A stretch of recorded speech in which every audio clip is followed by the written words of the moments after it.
ಸಿಂಹರಾಶಿ ಸ್ಥಳ ಬದಲಾವಣೆಯಿಂದ ಅನುಕೂಲ ಇದೆ. ಹಾಗಾಗಿ ಸ್ಥಳ ಬದಲಾವಣೆಯ ಅವಶ್ಯಕತೆ ಅನಿವಾರ್ಯತೆ ನಿಮಗಿದ್ದರಲ್ಲಿ ಖಂಡಿತವಾಗಿ ಆ ರೀತಿಯ ತೀರ್ಮಾನವನ್ನು ಮಾಡಿ. ವ್ಯಾಪಾರದಲ್ಲಿ ಹಿನ್ನಡೆ, ಪದಾರ್ಥಗಳ ಬೆಲೆ, ಇದರಲ್ಲಿ ವ್ಯತ್ಯಾಸಗಳು, ಮನಸ್ಸಿಗೆ ಅಸಮಾಧಾನ, ಇವೆಲ್ಲ ದಿನನಿತ್ಯದಲ್ಲಿ ಮಾಮೂಲಿಯಂತೆ ಇರತಕ್ಕಂಥದ್ದಾಗತ್ತೆ. ಆದಾಯದ ಜಾಡನ್ನು ಹಿಡಿದು ಹೋದರೆ ಸಫಲತೆ ಇದೆ. ಯಾವ ಕೆಲಸವನ್ನು ಮಾಡಿದರೆ ಲಾಭ ಆಗತ್ತೆ, ಯಾವುದರಿಂದ ಹಣ ಸಿಕ್ಕತ್ತೆ ಎನ್ನುವಂತಹ ವಿಚಾರವನ್ನು ತಿಳಿದು ಆ ಕ್ಷೇತ್ರದಲ್ಲಿ ನಿಮ್ಮ ಸಾಕಷ್ಟು ಪರಿಶ್ರಮವನ್ನು ಹಾಕಿದರೆ ಹಣ ನಿಮಗೆ ಸಿಕ್ಕುವಂಥದ್ದು, ಲಾಭ ಆಗುವಂಥದ್ದಾಗತ್ತೆ.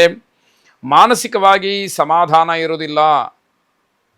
ಯಾವಾಗ ಹಣದ ಹಿಂದೆ ಹೋಗಿ ನಿಮ್ಮ ನಿರೀಕ್ಷೆಗೆ ತಕ್ಕ ಹಣ ಸಿಕ್ಕದೇ ಇದ್ದಾಗ, ನೀವು ಅಂದುಕೊಂಡಷ್ಟು ಲಾಭ ಬರದೇ ಇದ್ದಾಗ ಮನಸ್ಸಿಗೆ ಅಸಮಾಧಾನವಾಗುತ್ತೆ. ಜನರನ್ನು ಮೆಚ್ಚೋಕ್ಕೋಸ್ಕರ ನೀವು ಕೆಲವು ಕೆಲಸಗಳನ್ನು ಮಾಡಬೇಕಾಗತ್ತೆ. ಇದು ಸರ್ವಥೇಪಿ ಒಳ್ಳೆಯದಲ್ಲ. ಆದರೆ ನಿಮಗೆ ಆ ಅನಿವಾರ್ಯತೆ ಇರುತ್ತೆ ಅನ್ನುವಂಥದ್ದು ಗಮನಿಸಬೇಕು. ಸಾಯಂಕಾಲದ ಹೊತ್ತಿಗೆ ಏನೋ ಸ್ವಲ್ಪ ನೆಮ್ಮದಿಯ ನಿಟ್ಟುಸಿರನ್ನು ಬಿಡ್ತೀರಿ. ನಾನು ಅಂದ್ಕೊಂಡಿದ್ದಾಗಲಿಲ್ಲ, ಆದರೂ ಪರವಾಗಿಲ್ಲ ಅನ್ನುವಂತಹ ಮಾತುಗಳು ನಿಮ್ಮಿಂದ ಬಂದರೆ ಆಶ್ಚರ್ಯಪಡಬೇಕಾದಂಥದ್ದಿಲ್ಲ. ಖಂಡಿತ ಆ ಮಾತುಗಳು ಬರುತ್ತೆ, ಅದನ್ನು ಗಮನಿಸಬೇಕು. ಐಶ್ವರ್ಯ ಲಕ್ಷ್ಮಿಯನ್ನು ಪ್ರಾರ್ಥನೆ ಮಾಡಿ. ಶುಭವಾಗಿ. ಕನ್ಯಾ ರಾಶಿ ಸಣ್ಣ ವ್ಯಾಪಾರಿಗಳಿಗೆ, ಹಣ್ಣು ತರಕಾರಿ ಇತ್ಯಾದಿಗಳನ್ನು ವ್ಯಾಪಾರ ಮಾಡ್ತಕ್ಕಂಥವ್ರಿಗೆ ಸಣ್ಣ ಪ್ರಮಾಣದ ಲಾಭ ಇದೆ. ನಷ್ಟಕ್ಕಂತೂ ಅವಕಾಶ ಇಲ್ಲದೆ ಇರತಕ್ಕಂಥದ್ದು. ದೊಡ್ಡ ಉದ್ಯೋಗಸ್ಥರಿಗೆ ರಾಷ್ಟ್ರಮಟ್ಟದಲ್ಲಿ ಹಿನ್ನಡೆಯಾಗ್ತಕ್ಕಂಥದ್ದಿದೆ. ದೊಡ್ಡ ದೊಡ್ಡ ವ್ಯಾಪಾರ ವ್ಯವಹಾರಾದಿಗಳನ್ನು ನಡೆಸ್ತಕ್ಕಂಥವರು ನಷ್ಟವನ್ನು, ಹಿನ್ನಡೆಯನ್ನು ನೋಡಬೇಕಾಗತ್ತೆ. ಧನಾಗಮದ ಸೂಚನೆ ಇದ್ದರೂ ಕೂಡ ವ್ಯಾವಹಾರಿಕವಾದಂತಹ ಹಿನ್ನಡೆ, ಆ ಒಂದು ಹೆಸರನ್ನು ಏನು ಉಳಿಸ್ಕೊಂಡು ಬಂದಿದ್ರಿ ಅದನ್ನು ಉಳಿಸಲಿಕ್ಕೆ ಕಷ್ಟಪಡಬೇಕಾದಂತಹ ಪರಿಸ್ಥಿತಿ ಎದುರಾಗ್ತಕ್ಕಂಥದ್ದು. ಶೈಕ್ಷಣಿಕವಾಗಿ ಗುಣಮಟ್ಟವನ್ನು ಕಾಪಾಡಿಕೊಳ್ಳೋದಕ್ಕೆ ಅವಕಾಶ ಇದೆ. ಇವತ್ತು ಏನು ನಿರ್ಧಾರ ಮಾಡ್ತೀರಿ ಅದು ಮುಂದಿನ ದಿನಮಾನಕ್ಕೆ ಅನುಕೂಲವಾಗ್ತಕ್ಕಂಥದ್ದಾಗತ್ತೆ. ಆತ್ಮೀಯರ ಜೊತೆಯಲ್ಲಿ ಭೋಜನ, ಅವರ ಜೊತೆ ಕಳೀತಕ್ಕಂತಹ ಕಾಲ, ಇದೆಲ್ಲ ನಿಮಗೆ ಏನೋ ಒಂದು ರೀತಿಯಲ್ಲಿ ಸುಖ ಅಂತ ಹೇಳಿ ಅನಿಸ್ತಕ್ಕಂಥದ್ದು. ಮಕ್ಕಳು ಜಾಗ್ರತೆಯಿಂದ ಇದ್ದರೆ ಬಹಳ ಒಳ್ಳೆಯದು. ಜಾಗ್ರತೆ, ಎಚ್ಚರಿಕೆಯನ್ನು ತಪ್ಪಿದ್ರಿ ಕಷ್ಟವಾಗತ್ತೆ.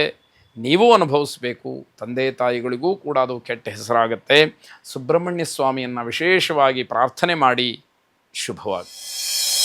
ತುಲಾರಾಶಿ ಮನೆಯಲ್ಲಿ ಶುಭ ಕಾರ್ಯಗಳು ಸ್ಥಗಿತವಾಗಬಹುದೇನೋ ಅಂತಕ್ಕಂತಹ ಭಯ, ಆತಂಕ ಕಾಡ್ತಾ ಇರುತ್ತೆ. ಯಾತಕ್ಕೋಸ್ಕರ ಹೀಗಾಗತ್ತೆ ಅನ್ನುವಂಥದ್ದು ನಿಮಗೆ ಕೊನೆಯವರೆಗೂ ಕೂಡ ಗೊತ್ತಾಗದೇ ಇರತಕ್ಕಂಥದ್ದು. ಮನೆಯವರಲ್ಲಿ ಪರಸ್ಪರ ಹೊಂದಾಣಿಕೆ ಇಲ್ಲ. ಒಬ್ಬರು ಹೇಳಿದಂತಹ ಮಾತು ಮತ್ತೊಬ್ಬರಿಗೆ ಆಗೋದಿಲ್ಲ.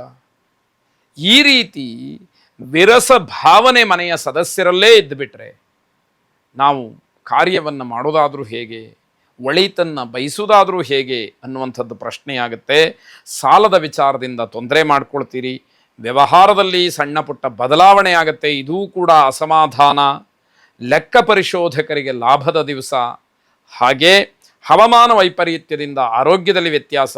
ಈ ರೀತಿಯ ಎಲ್ಲ ಒಂದು ರೀತಿಯಲ್ಲಿ ಕೆಟ್ಟ ಫಲಗಳನ್ನೇ ನೋಡಬೇಕಾದಂತಹ ದಿವಸ ಇದಾಗತ್ತೆ. ಶರಭೇಶ್ವರನನ್ನು ಪ್ರಾರ್ಥನೆ ಮಾಡಿ. ಶುಭವಾಗಿ. ವೃಶ್ಚಿಕ ರಾಶಿ ಯಾವುದಾದ್ರೂ ಕೆಲಸ ನಿಂತು ಹೋಗಿದ್ರೆ ಅದು ಪುನರಾರಂಭವಾಗ್ತಕ್ಕಂತಹ ಯೋಗ ಇದೆ. ಅದನ್ನು ಗಮನಿಸ್ಕೊಳ್ಳಿ. ಸ್ನೇಹಿತರ ಸಹಾಯದಿಂದ ಹಿಂದಕ್ಕೆ ಸರಿಬೇಡಿ.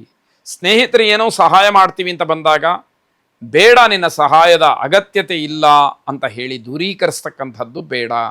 ಅವರ ಸಹಾಯವನ್ನು ಪಡ್ಕೊಳ್ಳಿ.